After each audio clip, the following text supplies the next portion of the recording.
Back in my day, things were so much easier. The good old days, you know, when every other child died of polio, women were considered property, and best of all, those damn mobile phones didn't exist. See, I've only been on this planet for 15 years, but as I've grown up, I've begun to notice a gap.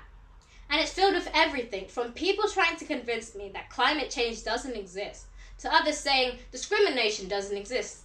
There's just too many sensitive people about nowadays.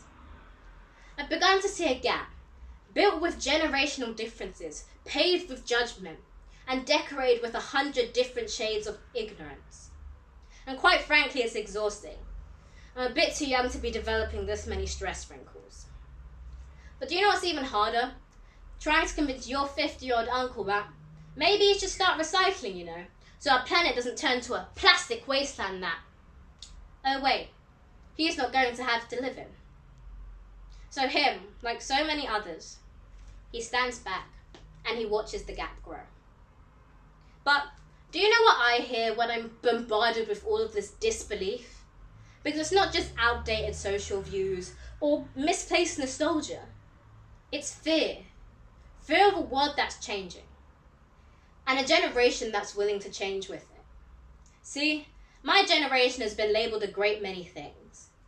Weak, emotional, and my personal favourite, the snowflake generation. A group of idealistic youngsters too naive to bring about the change they preach so boldly about. But that's not how I see us.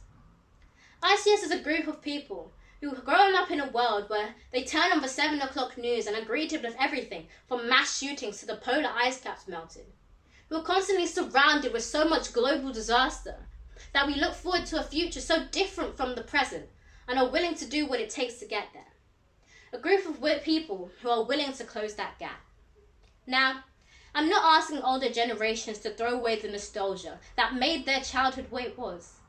And I'm definitely not asking people to believe everything they read on the internet, because the iPhone 11 is a bit too good to be true. Trust me, I had to learn the hard way. What I am asking is when faced with facts and logic, you no longer turn the other cheek. When the NHS tells you to stay at home, you leave behind the skepticism and trust them to take care of you and your family. It's understanding that racial prejudices of the past still have effects today, and minorities don't deserve the jokes and unfair treatment that come at their expense. It's not allowing ourselves to be segregated by the divides we place between ourselves. So I implore you, if you're going to take anything away from my speech today, it's don't just mind the gap. Be the person, the people who close it.